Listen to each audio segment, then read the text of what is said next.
Queen, I'm in the fast lane when the light turns green, and I built tough, I ain't nothing but grit, cause I made rugged blood, sweat, and spit.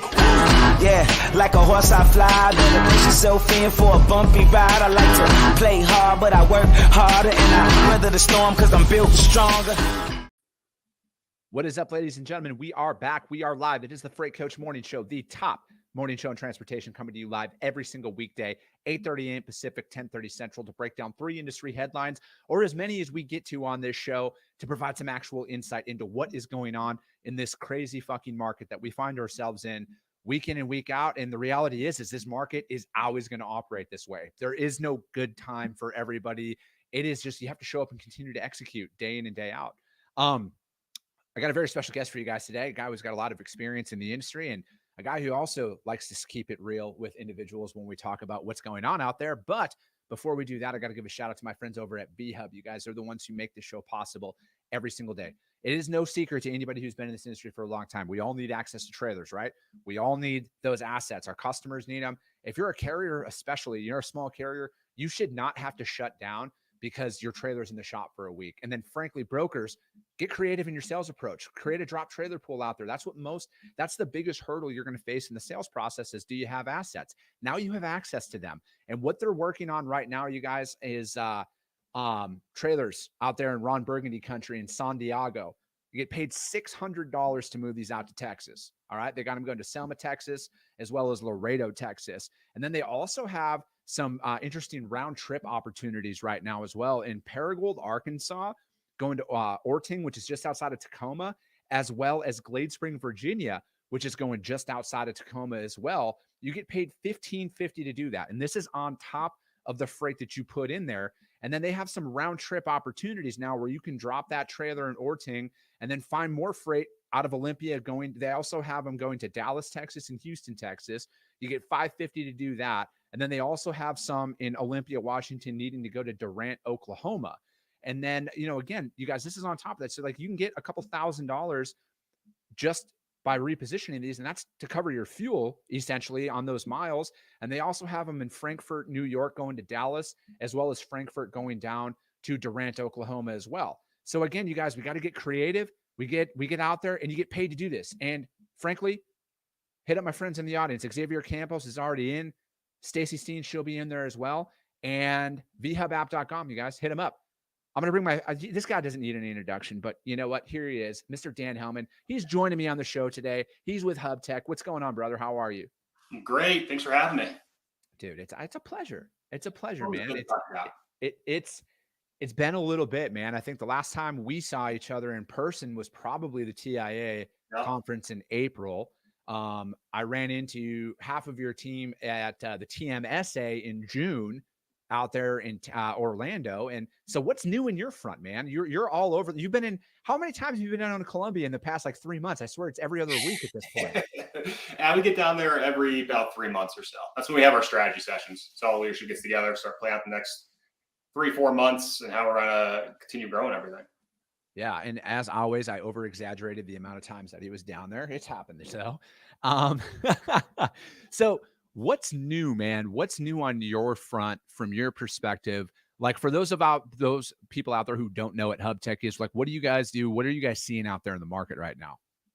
Yeah. So quick, what we do, we're all about focusing on efficiency and logistics. So we have 3 offerings. One is nearshore staffing, operate out of Colombia, Ecuador, so dedicated resources, process automation technology. So we're automating rate quoting, doing real-time rating. So you're actually quoting freight before it hits the spot board, which is a huge advantage. And then we also have a training platform. There's 36 hours of content, an LMS.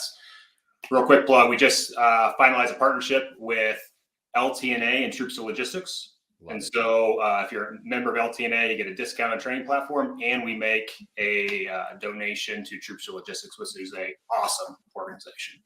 No, that's what it's all about. I mean, obviously on my show, it's, I know the flag isn't behind me today, but it is no shock to anybody who listens to my stuff. I'm a massive fan of supporting our troops and our country and everything else. And I love hearing that because, again, it's like, how many times, do our brave men and women who fight overseas come back? And it's like the opportunity. It's the what's next aspect of things, and we need to pull everybody we can into this industry. So it's like, I love what Troops to Logistics does, and I love that you guys are taking that foot forward and partnering with them as well to offer that pathway for our troops. Especially because like brokerages nowadays, like they're getting more advanced. They're not just bringing trucks. It's actually more like supply chain consulting. And those troops been overseas with a logistics background, like their knowledge is intense. Like they know what they're doing.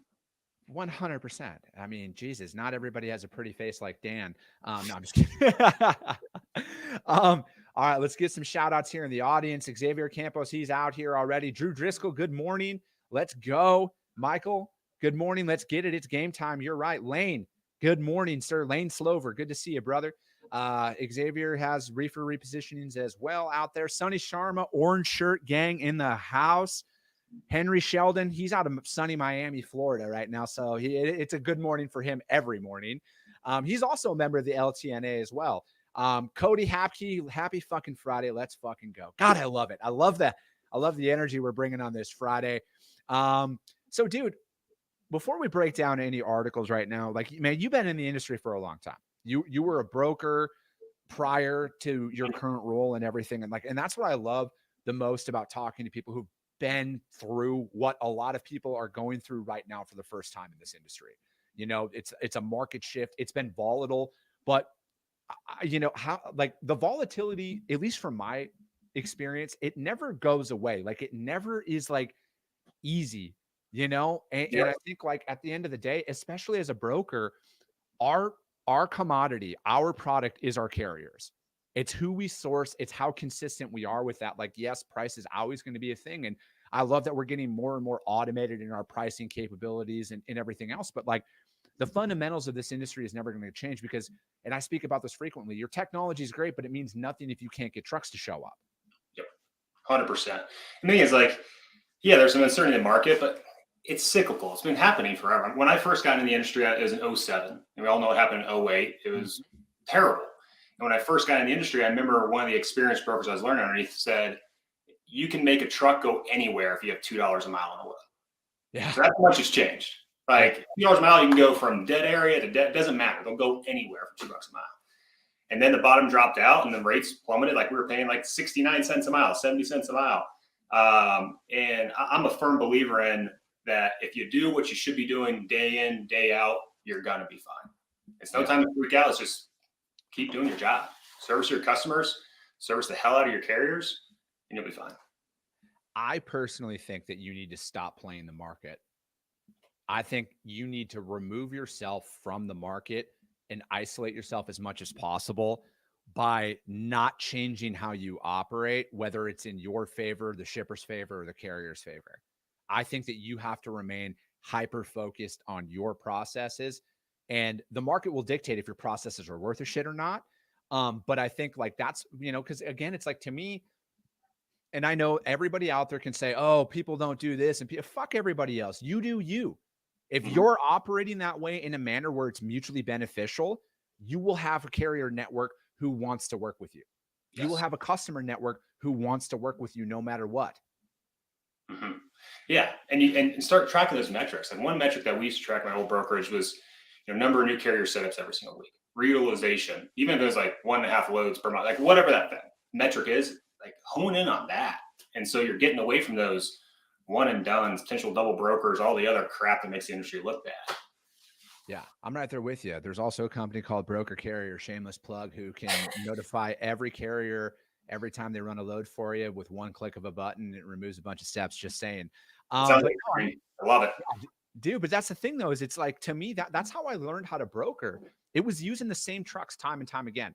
It had, like, I want to remove myself from the volatility of the spot market, you know, because if you actually break it down, man, I would argue 90% of the trucks that move on the road every single day never even see a load board. 100%. But that's because 10% of the brokers out there actually operate in that manner, to where it's like you have 90% of the brokers fighting for 10% of the capacity. And you have 10% of the brokers who own 90% of the capacity on the road, because they don't change if it's in their favor or not. They're out there finding a solution, because to me, it's always, what do you need to remain profitable as a driver? That's what I want. Those are the drivers I want. What do you need? I will get that from you from a shipper. if you can guarantee me that capacity to show up 3 times a week or whatever my customer needs, I will get you that money, because most times you make your money in volume as a broker. Very rarely are you going to make like these fucking 40% margins like some of these people think that brokers make on these loads. Very rarely are you going to see that. Mm-hmm. Definitely. Yeah, I remember my first, it's like 9 months into the industry. I had a customer, I was moving basically trash into Canada. Yeah. A lot of carriers, believe it or not, carriers don't like to haul trash. Don't blame them. But I found one carrier that it worked perfectly for him. Loved them, treated them very well. And so I would get 40 loads a week, tender over on Thursday, send all 40 straight to this carrier. And they just did it all. And so pretty much it's like that carrier is now my customer. I care a lot more about them. I'll slim down my margin because it's touchless now. And that was my first intro of really like that carrier relationship side of it. So shout out to Frank's Vacuum Truck Service. They were a godsend and one of the best carriers I ever worked with. But dude, that's the thing though, is it's like, I mean, how many, from your perspective, because again, I think it's like when you're just getting started out, or hell, maybe you've been doing this for a long time, it's like, you're going to cycle through carriers, just like you're going to cycle through customers until you find that core that you can mesh with. And it's not easy, and I think that's why people shy away from it, is because it's easy just to post a load and hope you get it covered. It's easier that way. It is. And he also hurdles that if you got all your brokers are all kind of siloed off, there's not some sort of corporate oversight or strategy behind the carrier relationship. It's easy to burn those relationships. You look at some of the big brokerages out there, whether it's CH, TQL, Coyote, any of those. Some shippers hate them or some shippers love them, all because of like who the rep they have. It's the same thing on the carrier side. So you need something to kind of pull it together. So one guy that's been in the industry for 2 months or 6 months, about to get fired and wants to drive every dollar, is not ruining it with a solid carrier out there.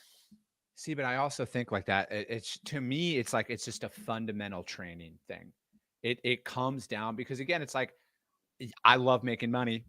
I think we all do, but we need to make it 12 months out of the year. And I think we got to remove that how do I get rich today mentality that's out there in brokerage. And I think the incentivization of a lot of reps is what drives that behavior.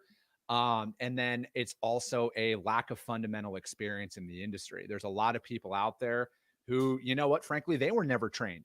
And then they've just developed and they've tried to figure it out for as long as they have. And then they bring people on, and that's just kind of the cyclical nature of a lot of that stuff out there. But I want to see more of an emphasis on training. Like, I would like to see a 90-day training period with a lot of people, because there's so many rules, how many laws and regulations out there that we need to follow, and people just don't know. And then it's like, you got to think, man, we're out here over promising on a shipment because we don't know hours of service laws. We don't know sleeper berth rules. We don't know a lot of shit. And then we're promising, and then drivers show up late, and then the customer's like, what the fuck? You said you could do it, And then it's a fundamental training. It's like, it's just the oversight of, it's just like blocking and tackling, man.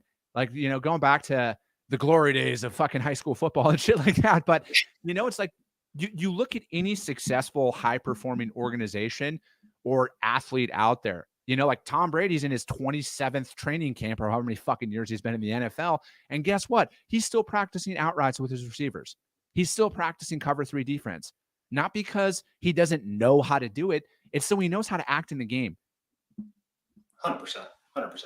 And now it's like, those bad decisions, you're lucky, it's just going to cost you a customer. If you're unlucky, it's going to cost your entire business because of some nuclear verdict or lawsuit out there that now brokers are liable for everything. Do that, and that's liable for everything, even though they shouldn't be. Like, it's ridiculous.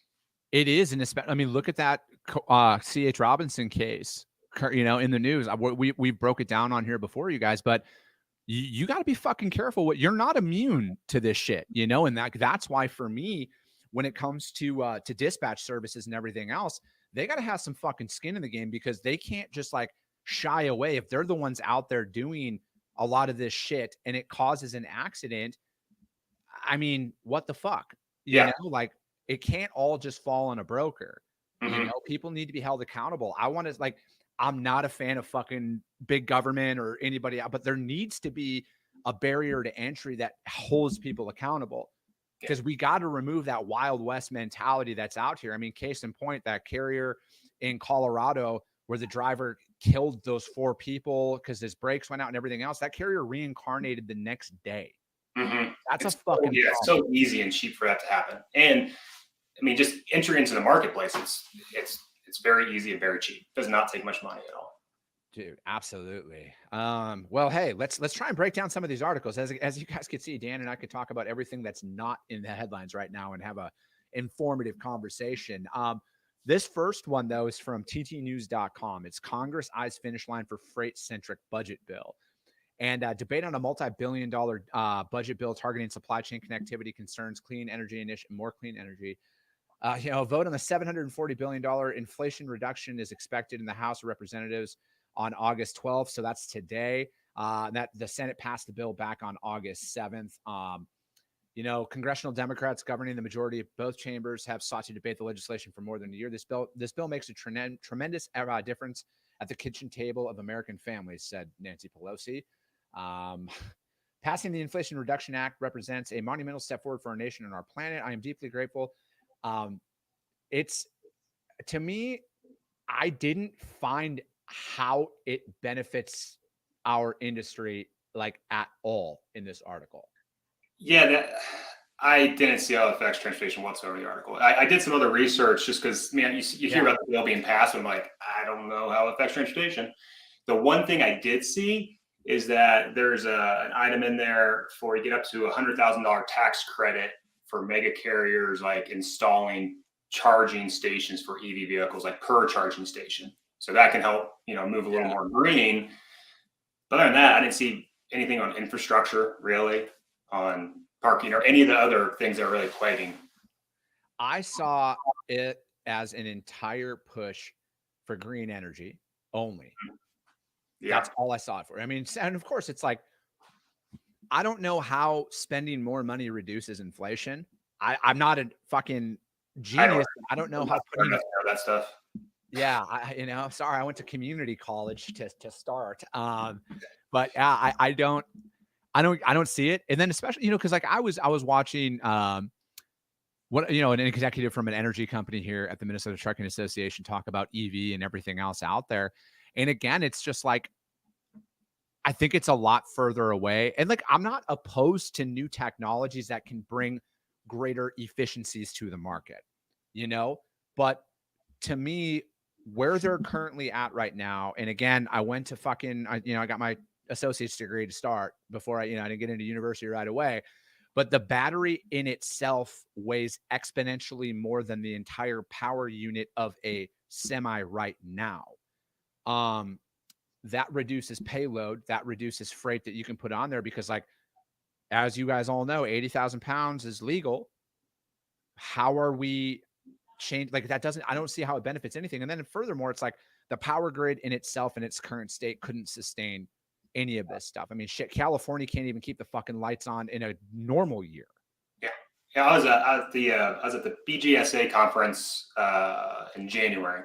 Yep. And there's a CEO there of a large carrier. And they're putting in a new yard, installed all the piping, everything for, charging stations, because he's like, EV vehicles are going to be the future. So let's just get ready for it.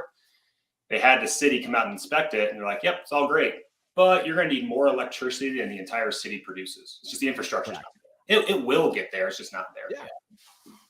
No, that's exactly it. And then there's competing portions of this as well. Like hydrogen is becoming a thing as well, hydrogen powered trucks and everything else. So it's going to see, again, I love the innovation that can kind of come along with it. But my thing is it's like, let's just keep it real with where it's at. And it's fucking nowhere near being able to roll out at scale, and then furthermore, again, back to my comment earlier, the government should not fucking tell everybody that they have to have that.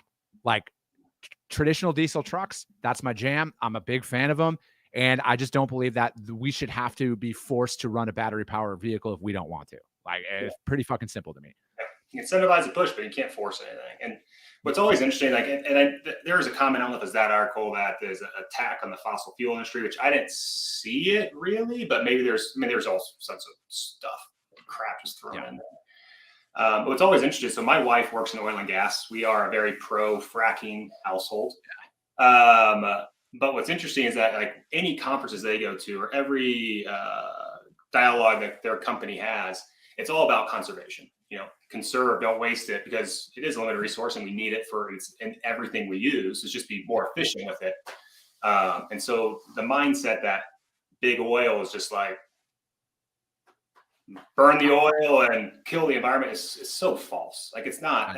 That's media being pushing things.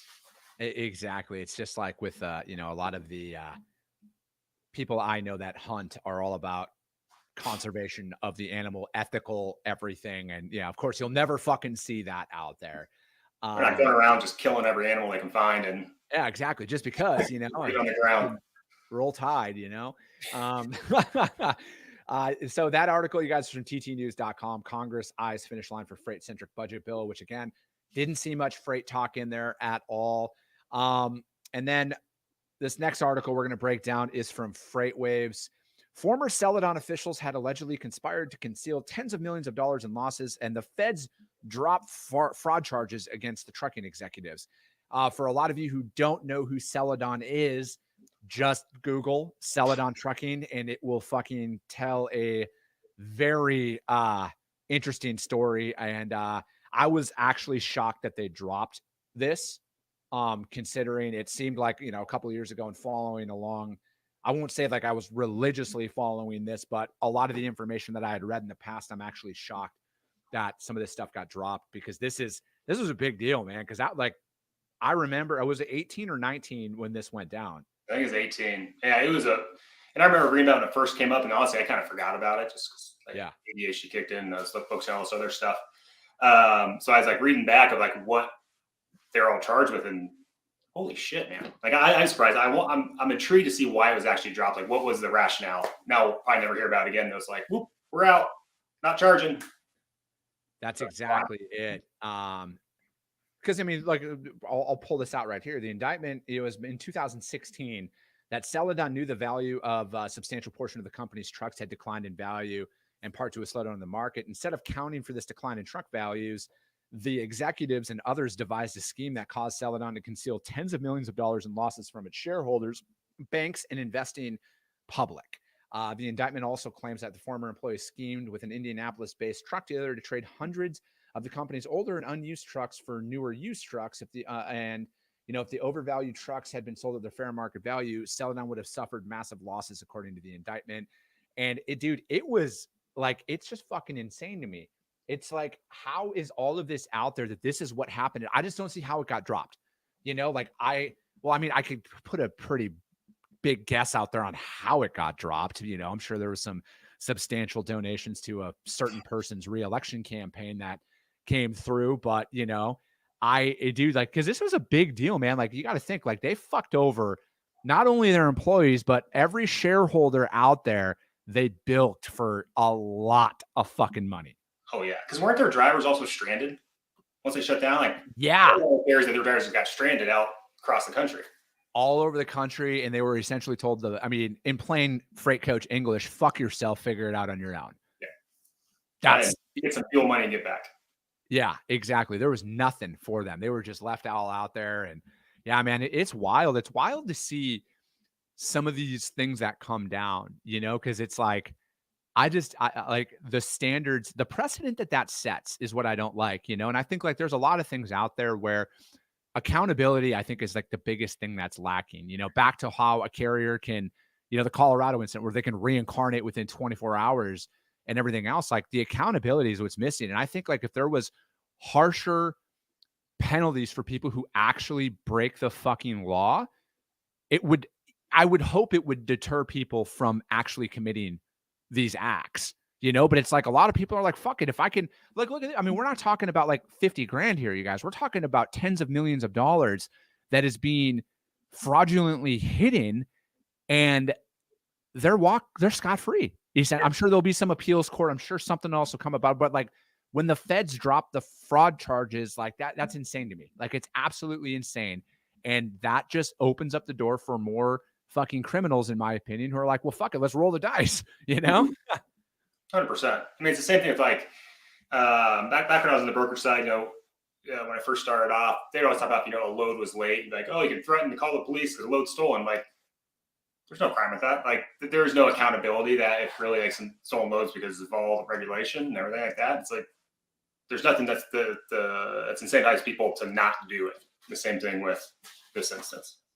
Dude, that's exactly it. And that article was from FreightWaves, you guys. It is Feds drop fraud charges against Celadon. That was a well-written article. There's a lot of good information in there. And again, as always, you guys, the links to the articles that we break down on the show are all put up there on the YouTube channel, The Freight Coach, as well as the Coffee with the Freight Coach audio-only replay version of this, which will be uploaded shortly after the show is done. Again, as always, you guys, please do your own research. Read up on all this information because this is all pertinent, whether you believe it or not. It's all pertinent to how you operate out there. And again, as always, I don't need to be right. We just need to find actual solutions for people to help them out. The last article, we'll get to this one quick, is from fleetowner.com. And the ATRI, trucking endures the costliest year ever. The American Transportation Research Institute is the ATRI.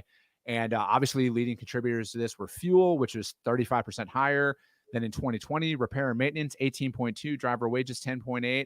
On a cost per hour basis, it increased to $74.65. And yeah, dude, it's wild to sit back, and talking to some of these people who've been in the industry for a very long time from an trucking perspective. Like obviously I was at the Minnesota Trucking Association past couple of days this week, and talking to some of these fleet owners who've been in the industry since the fucking 70s and the 80s, and it's their biggest thing, because the underlying response with a lot of them is we got to deal with it, but again, you have to find as much direct freight as possible to get that consistency out of it. And and one of the guys that I was talking to, he brought up a good point, Dan. He's like, hey, the problem and why a lot of people in the trucking market that are in that small to mid-size thing, like they don't want to have to bounce 1,000 miles back to honor a contractual commitment. And he's like, I've had to do that. He's like, I've had to literally bounce a driver 1,000 miles empty to honor this contract. And he's like, some carrier, you can't sustain it because you can't take the drop in fuel and the driver pay and everything else to do it. But he's like, you got to do it if you're gonna play. Yeah, you got to serve them, and that's the hard point with the smaller fleets, is just they just don't have the network to be able to pull it all together.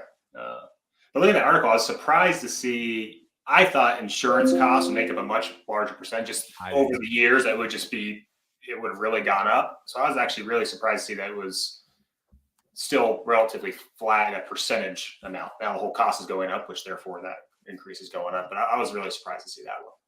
Yeah, it's interesting. But again, I think it's like anybody out there, and I bring this up a lot, is it's like you have to know your costs. You have to know. It doesn't matter what business you're in. You need to know your break-even point every single month. Yep. And you can't deviate away from that, because otherwise it's, you're going to find yourself in that position where, I understand rate per mile at times is not the greatest, but you also might be passing up on freight that gets you into a better market where you're going to make a little bit of money. It might not be as much as you want, but the position that it puts you in is going to be greater overall. And again, it's like, I just want these resources out there for people to be able to actually implement into their day-to-day and see a difference out there, man, because it's like, I just feel like it's just been an absolute assault on small business these last couple of years. And it's almost like a push to get them out of the market as a whole. And I just can't fucking tolerate that. Like I come from that background, man. My family members are drivers and former drivers and everything else. And we just got to do everything we can to keep trucks on the road. Like we don't need anybody leaving and not living their American dream to go drive for a large fleet if they don't want to fucking do it, 100%. But yeah, you guys, that article, fleetowner.com, you guys can read it. It's just a lot of stats overall that are in there breaking down. Again, there's a good article. ATRI, trucking endures the costliest year ever. Well, yeah, man, that's kind of it for today. That's our articles. I try and keep this 30 minutes because people, my listeners are out there fucking working, and they graciously spend minutes with me. And dude, how can anybody reach out to you, find out more about Hub Tech and everything that you guys are doing? Yeah, so you can, easiest way, reach out to my LinkedIn page, send me a message, or shoot me an email at danh@gohubtech. It's pretty simple, you guys. Dan will be back. I got to get Scott to come on the show too. Oh yeah, he's itching for it. Yeah, he needs to, man. He's got to fucking he's got to get out, and people need to see Scott Hadley. Yeah. Well, hey, you guys, that's it for today. Freight Coach Morning Show. You guys are the top morning show in transportation, coming to you live every single weekday, 8:30 a.m. Pacific, 10:30 Central. If you saw value in this, you guys, as always, share the show. That's how we're going to continue to grow this out. That's how we're going to continue to reach a greater and wider audience, is through each and every one of you who show me so much support that I'm so grateful for. So that's it for today. We'll be back on Monday. I appreciate you guys all so much, and we'll be talking.